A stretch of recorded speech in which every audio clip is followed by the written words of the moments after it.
تم نے خود کہا نا کہ اس کی رحمت میرے غصے پہ غالب ہے، تو جب میں نے جانا ہی اس کے پاس ہے تو پھر کیا پریشانی ہے؟ کس بات کی پریشانی ہے؟ محمد مصطفیٰ نے کہہ دیا ہے، وہ اللہ کی ضمانت میں چلا جاتا ہے 24 گھنٹے، تو تمہیں یہ جماعت کی پابندی کرنا، یہ ربانی SOPs اور ان میئرز کا خیال کرنا بھی میری اور آپ کی ذمہ داری۔ چوتھی بات، دنیا کے اندر بھی بڑے سے بڑے ڈاکٹر پہ یقین ہی ہوتا ہے کہ ڈاکٹر اس قابل ہے کہ علاج میں کوئی کمی کوتاہی نہیں کرے گا۔ اگر کسی کو یقین نہ ہو، 1 منٹ بھی اپنے مریض پیشنٹ کو ڈاکٹر کے پاس نہیں رکھتا۔ 450 لوگ جہاز پہ بیٹھتے ہیں، 300-250 لوگوں کی فلائٹ ہوتی ہے، پائلٹ نظر نہیں آتا، سارے اپنی جانیں اس کے حوالے کر کے سو جاتے ہیں، حالانکہ وہ بھی بسا اوقات سویا ہوگا، یا اپنے کو پائلٹ کو بٹھا کے خود جا کے سو بھی جاتا ہے لمبی فلائٹ۔ اور حقیقت ہے مخلوق پہ اتنا اعتماد ہے، خالق پہ مجھے یقین نہیں کرنا چاہیے کہ میرا خالق مجھے ضائع نہیں ہونے دے گا؟ میرا ایمان کیسا ہے کہ مجھے خالق کے بارے میں اتنی بدظنی کہ پتہ نہیں اب یہ کروں گا تو بچوں گا؟ نہیں، بچائے گا تو میرا رب بچائے گا، اگر لے جائے گا اپنے پاس تو وہی مجھے اپنے پاس لے جائے گا۔ اس لیے مجھے سب سے پہلے یہ سوچنا ہے کہ میرا یقین کیا ہے، مجھے کس طرح طاقت مل سکتی ہے۔ اس بات میں تو سب لوگ متفق ہیں، امیونٹی پاور ہونی چاہیے، اور شریعت کے 1 نہیں 36 دلائل آپ کے سامنے پیش کیے جا سکتے ہیں کہ امیونٹی پاور جو ہے اس کے لیے بوسٹر جو ربانی بنایا گیا ہے، اللہ پر اعتماد، اس پر توکل، اس پر یقین جب تک نہیں ہوتا، انسان کی امیونٹی پاور جو ہے وہ کنٹرول ہی نہیں ہوتی۔ اور سچ کہا تو ابوالکلام آزاد نے، اگر آپ اللہ پہ یقین کر کے کوئی بات سوچتے ہیں تو آپ کو آپ کے ارد گرد سارے امید کے پہلو نظر آتے ہیں، اور اگر آپ مایوسی میں چلے جائیں تو آپ کی اپنی زندگی، اپنے گھر، ہر طرف سے آپ کو دلائل ہی ایسے ملیں گے جو مایوسی کی طرف ہی آپ کو دھکیلتے جائیں گے۔ وَجَعَلْنَاهُمْ أَئِمَّةً يَهْدُونَ بِأَمْرِنَا لَمَّا صَبَرُوا وَكَانُوا بِآيَاتِنَا يُوقِنُونَ۔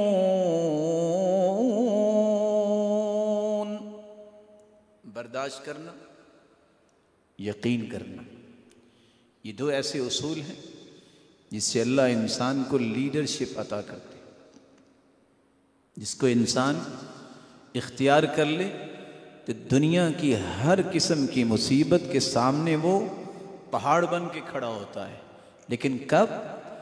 جب اس کے اندر اللہ پہ یقین آ جائے۔ آپ نے احادیث بھی سنی اور قرآن بھی پڑھا ہوگا، کتنی بڑی آگ تھی سیدنا ابراہیم علیہ السلام کی جو لگائی گئی، آج بھی وہاں کچھ چیز اگتی نہیں ہے۔ ذرا اس جگہ کے متعلق آپ نیٹ پہ بھی سرچ کیجئے، لیکن اس اللہ کے پیغمبر نے کسی گھبراہٹ کا اظہار کیا؟ صرف زبان پہ کلمہ لائے ہیں، حسبی اللہ ونعم الوکیل۔ اور امام ابن القیم رحمۃ اللہ علیہ کہا کرتے تھے، اس کا آسان معنی یہ ہے، یا اللہ یہ فائل میں حل نہیں کر سکتا، اس فائل کو میں ریفر کر رہا ہوں اللہ تیری طرف، یہ تو ہی ٹھیک کر سکتا ہے۔ جس کام کو اللہ کے ہی سپرد کر دیا جائے، میرے مالک سے بڑھ کے کسی کام کو بہتر کرنے والا ہے کون؟ وہ مالک جو ابراہیم علیہ السلام کو آگ سے بچا سکتا ہے، جو سیدنا عیسیٰ علیہ السلام کو باپ کے بغیر پیدا کر سکتا ہے، جو سیدہ مریم علیہ السلام کو بے موسمی پھل دے سکتا ہے، جو سفید بالوں کے باوجود بھی زکریا کو اولاد دے سکتا ہے، جو لاٹھی جس کے اندر کوئی بھی ایسا فنکشن نہیں تھا، جس طرح کے آج فنکشن سامنے آ رہے ہیں کہ صرف لاٹھی مارنے سے موسیٰ علیہ السلام کے لیے 12 راستے بنا دیے اور پوری قوم کو نجات اللہ نے دے دی، اور فرعونیوں کو جو اپنی طاقت پہ ناز کرتے تھے اسی پانی کو حکم دیا اور سب کو ڈبو کے عبرت بنا دیا۔ وہ آج بھی حی لا یموت ہے، وہ قادر ہے، اس پر ایمان لانا، اس پر یقین کرنا۔ وہ آپ کو طرح طرح کی نشانیاں دکھاتا ہے، جہاز گر بھی جائے تو پھر بھی ایک دو کو بچا دیتا ہے۔ یہ دلائل بتاتے ہیں مومن کا یقین اللہ پہ ہونا چاہیے۔ خوف و ہراس جو دنیا کے اندر ہے یہ ایمان والوں کے اندر نہیں ہونا چاہیے۔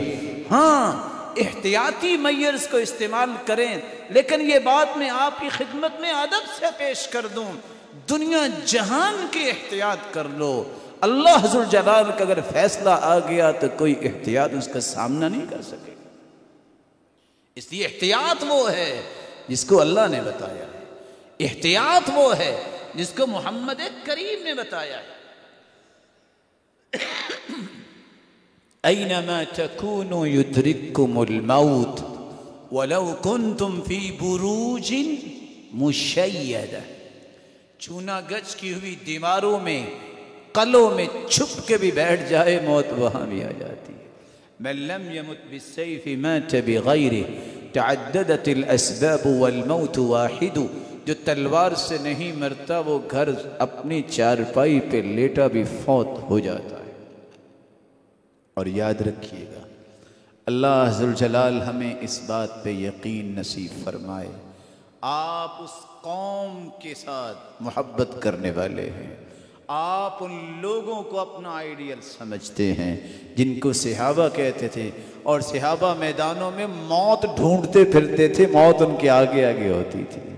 کس طرح سیدنا خالد بن ولید کہتے اللہ میں نے بڑی کوشش کی، بڑی چاہت اور تمنا کی مجھے شہادت مل جائے، آج میں اپنی چارپائی پہ ہی دنیا سے جا رہا ہوں، اور میرا پیغام بزدلوں کو دے دینا کہ کبھی بھی بہادروں کے سامنے بہادروں کی موت حفاظت کرتی ہے، اور بزدل جو ہیں وہ کبھی بھی موت سے بچ نہیں سکتے۔ اور اللہ ذوالجلال نے ان کو گھر لیٹے بھی شہادت کا مرتبہ دے دیا، کیونکہ حدیث کے الفاظ ہیں من طلب الشہادت بالصدق، جو سچے دل سے شہادت کا سوال کرتا ہے بلغہ اللہ ایاہ وان مات علی فراشی، وہ اپنے چارپائی پہ بھی فوت ہو تو اللہ اس کا درجہ شہیدوں میں لکھ دے۔ یقین کیجئے تمہارا رب تمہیں ضائع نہیں کرے گا۔ یہ یقین، یہ چوتھا اصول شریعت کا ہے۔ اور پانچویں بات، انسان ہے، اس میں کمزوری آ جاتی ہے، کسی کی بات سے متاثر ہونا یہ بھی اس کی عادات میں سے ایک عادت ہے۔ زیادہ پریشرائز کرے تو یہ پریشان بھی ہو جاتا ہے، جیسے کہ آج کل طرح طرح کی خبریں، طرح طرح کی باتیں، اور اللہ ذوالجلال کے پیغمبر کی بات کو سوچے تو مجھے اور آپ کو شرمندگی ہونی چاہیے۔ ہر بات کو بغیر تحقیق کے اڑا دیتے ہیں، آگے شیئر کر دیتے ہیں۔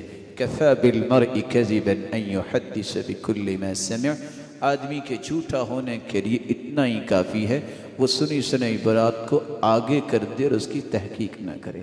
اس اعتبار سے دیکھیے اس وقت قوم کس جرم میں مبتلا ہے، اور کس طرح لوگوں کے اندر یہ خوف اور ہراس پیدا کر دیا ہے کہ لوگوں کو جان کے لالے پڑ گئے ہیں، حالانکہ صحت مند جو ہے وہ فوت ہو جاتے ہیں، بیمار کتنے کتنے سال زندہ رہتے ہیں، کیونکہ فیصلہ اس کا نافذ ہونا ہے۔ اگر احتیاطیں ہی کام کرتی، اللہ ان کو جزائے خیر دے، ڈاکٹرز کو تو کم از کم ڈاکٹرز تو تمام میئرز کا اہتمام کرتے ہیں، وہ تو اللہ کے پاس نہ جاتے۔ اس بات میں مجھے اور آپ کو سمجھ نہیں آتی کہ فیصلہ پھر بھی اللہ کا ہے، اس پہ یقین کر لیجیے۔ اس یقین کے ساتھ ساتھ اس یقین کو ہر وقت مینٹین رکھنے کے لیے پانچواں اصول، یقین مینٹین کیسے رہے گا؟ الا بذکر اللہ تطمئن القلوب۔ اس کو مینٹین رکھنے کے لیے آپ کو اللہ کا ذکر معمول بنانا پڑے گا۔ اس یقین کو مینٹین رکھنے کے لیے شریعت نے دوسرا پہلو بیان کیا ہے، یا ایھا الذین آمنوا صلوا علیہ وسلموا تسلیما، کثرت سے اپنے رب کا بھی تذکرہ کیجئے اور کثرت سے اپنے رب کے محبوب پر درود بھیجئے۔ تو چیزیں جب تک آپ یقین کے ساتھ رکھیں گے، آپ کا یقین کبھی تزلزل کا شکار نہیں ہوگا، کبھی آپ کو پریشانی لاحق نہیں ہوگی۔ اسی لیے تو اللہ ذو الجلال نے فرمایا ہے کہ ان دلوں کو سکون اللہ کے ذکر سے ملتا ہے۔ اس لیے تو اس کے محبوب نے فرمایا تھا، جب تم کثرت سے درود پڑھو گے، اذن تکفی ہمک ویغفر لک ذنبک، تمہارے گناہ بھی اللہ سارے معاف کر دیں گے اور سارے کے سارے غموں کو اللہ ذو الجلال خود دور فرما دیں گے۔ چھٹا کام، نبوی علاج اختیار کیجیے۔ اس علاج کے دو پہلو ہیں، ایک روحانی علاج، ایک جسمانی علاج۔ روحانی علاج اللہ کے رسول نے کیا بتایا اور جسمانی علاج اللہ کے رسول نے کیسے صحابہ کو سمجھایا، ان دونوں چیزوں کو سمجھیے۔ روحانی علاج جس کے ساتھ جسمانی خود بخود ٹھیک ہوگا، سب سے پہلی بات معمول بنائیے، میں نے گھر سے نکلنا ہے، بسم اللہ توکلت علی اللہ ولا حول ولا قوت الا باللہ، یہ پڑھ کے نکلنا ہے۔ یہ تین کلمات آپ پڑھ لیں، اللہ کے پیغمبر کا یہ وعدہ ہے جو انہوں نے خوشخبری سنائی ہے کہ اللہ ذو الجلال اس بندے کے ساتھ معاملہ کیا کرتے ہیں، قد ہدیت وکفیت ووقیت، اے بندہ مومن تم ہدایت یافتہ بن چکے ہو، تجھے شیطان کے شکنجوں اور وسوسوں سے بچا لیا گیا ہے، ووقیت، تجھے ہر قسم کی مصیبت سے بھی محفوظ کر لیا گیا ہے، تجھے تیرا رب کافی ہو گیا ہے، تجھے کسی اور کی اب ضرورت نہیں۔ دوسری دعا رسول اکرم صلی اللہ علیہ وسلم نے سکھائی، صبح اور شام تین مرتبہ پڑھیے، بسم اللہ الذی لا یضر مع اسمہ شیء فی الارض ولا فی السماء وَهُوَ السَّمِيعُ الْعَلِيمُ، ہر وہ چیز جو زمین میں ہے یا آسمانوں میں ہے، تین مرتبہ جو یہ پڑھ لیتا ہے، رب کی رحمت ایسی ہوتی ہے، دنیا کی کوئی چیز بھی بڑی اور چھوٹی اس انسان کو تکلیف نہیں دے سکتی۔ تیسری دعا، اعوذ بکلمات اللہ التامات من شر ما خلق، رسول مقبول صلی اللہ علیہ وسلم نے فرمایا، یہ دعا پڑھ کے جہاں تم رہتے ہو، جہاں تم جا کے اترتے ہو، پڑاؤ ڈالتے ہو، رکتے ہو، وہاں بھی پڑھ لو، جب تک تم اس جگہ سے کہیں دوسری جگہ چلے نہیں جاتے، اس وقت تک دنیا کی کوئی طاقت جو ہے، کوئی بھی موذی چیز آپ کو نقصان نہیں دے سکتی۔ آپ کہیں گئے ہیں وہاں بھی جا کے پڑھ لو، آپ کسی اور جگہ منتقل ہوئے ہیں وہاں بھی جا کے پڑھ لو۔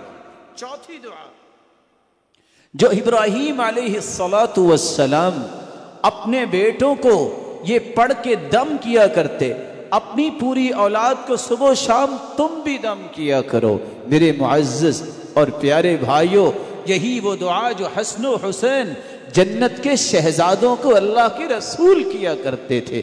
اعیذکما، دو بیٹے بیٹیاں ہیں، اگر زیادہ ہیں تو اعیذکم بکلمات اللہ التامہ من کل شیطان وہام ومن کل عین لام، یہ دعا پڑھ کے دم کیجئے۔ حسن و حسین دونوں ہی بیمار تھے، اٹھ نہیں رہے تھے، جبریل کا نزول ہوا، فرمایا اللہ کے رسول آپ پریشان تو نہیں ہیں؟ کہا یہ دیکھ رہے ہیں یہ میرے پھول مرجھائے ہوئے ہیں، کہا تو میں یہ دعا ہی تو لے کے آیا ہوں، اللہ کے حکم سے آپ یہ پڑھ کے دم کیجئے۔ انہوں نے فوراً پڑھ کے ایک مرتبہ پڑھ کے دم کیا، اعیذکما بکلمات اللہ التامہ من کل شیطان وہامہ ومن کل عین لامہ فقام یلعبان۔ دونوں ہی اٹھے اور کھیلنے لگ گئے۔ محمد مصطفیٰ کی بات پہ یقین فرض ہے، جو یقین نہیں کرتا یہ ثمرات اس کو کیسے ملیں گے؟ پانچویں دعا رسول اللہ صلی اللہ علیہ وسلم نے سکھائی ہے۔ آپ کو جب بھی غم ہوتا، آپ کو جب بھی کوئی فکر لائق ہوتی، آپ کو جب بھی کوئی محسوس ہوتا، آپ اتنے کلمات کہتے، یا حی یا قیوم برحمتک استغیث، یا حی یا قیوم برحمتک استغیث۔ اور چھٹی دعا، آپ جب بھی کسی مصیبت میں آتے کہ صحابہ کرام پہ فلاں نے ظلم کیا ہے اور یہ ہو رہا ہے، تو آپ فوراً یہ دعا پڑھتے، اللہم رحمتک ارجو فلا تکلنی الی نفسی طرفت عین۔ اللہ میں صرف تیری ہی رحمت کی امید رکھتا ہوں، مجھے میرے حوالے نہ کرنا، اپنے حوالے رکھنا۔ اللہ میں اپنا کچھ نہیں کر سکوں گا، میرے پاس تو اتنی طاقت ہی نہیں ہے، میری تو حیثیت ہی کو نہیں۔ اللہ تو اپنی ہی نگرانی میں مجھے رکھنا، مجھے میرے حوالے نہ کرنا۔ رسول اللہ صلی اللہ علیہ وآلہ وسلم کے بارے میں صحابی روایت کرتے ہیں کہ اللہ کے رسول نے 4 لفظ بولے، اذا اصاب، جب کسی کو پہنچے، ہم غم سقم شدہ، کوئی فکر لاحق ہو پتہ نہیں کیا بنے گا، غم لاحق ہو لگتا ہے میں تو فوت ہی ہو جاؤں، دنیا کی بڑی سے بڑی بیماری لگ گئی ہے، شدت، اس قدر سختی ہو گئی ہے، کوئی امید کی کرن نہیں نظر آتی۔ اللہ کے رسول نے فرمایا تم یہ کلمہ پڑھ لیا کرو، اللہ اللہ ربی لا شریک لہ۔ جو یہ پڑھ لیتا ہے اللہ اس کی یہ بیماری، یہ غم، یہ فکر اور یہ سختی فوراً دور فرما دیتے۔ رسول اکرم صلی اللہ علیہ وآلہ وسلم نے چھٹی یہ دعا بتائی، لا الہ الا انت سبحانک انی کنت من الظالمین لم يدع بها رجل قط الا استجاب اللہ تعالی لذلك۔ جو بندہ اتنا پڑھ لے، لا الہ الا انت سبحانک انی کنت من الظالمین، یہ وہ دعا ہے۔ رات کا اندھیرا، پانی کا اندھیرا، مچھلی کے پیٹ کا اندھیرا، اللہ نے وہاں بھی یونس کی زبان سے نکلے کلمات کو سن کے ان کو بچا لیا۔ تو دنیا کے کسی اندھیرے میں، بیماری کے اندھیرے میں، غم کے اندھیرے میں کچھ چلا جائے، یہ پڑھ لے۔ حدیث کے آخری الفاظ کیا ہیں؟ لم يدع بها رجل قط، دنیا کا کوئی انسان کبھی بھی یہ پڑھ لے اللہ اسے فوراً قبول فرما لیتے ہیں۔ رسول اللہ صلی اللہ علیہ وآلہ وسلم نے 7ویں دعا یہ بیان کی ہے، لا الہ الا اللہ العظیم الحلیم، لا الہ الا اللہ رب العرش الکریم، لا الہ الا اللہ رب السماوات ورب العرض ورب العرش العظیم۔ یہ دعا پڑھ لے، صحیح بخاری مسلم کی روایت ہے، جس غم اور مصیبت میں مبتلا ہے رب تعالیٰ اسے دور فرما دیتے ہیں۔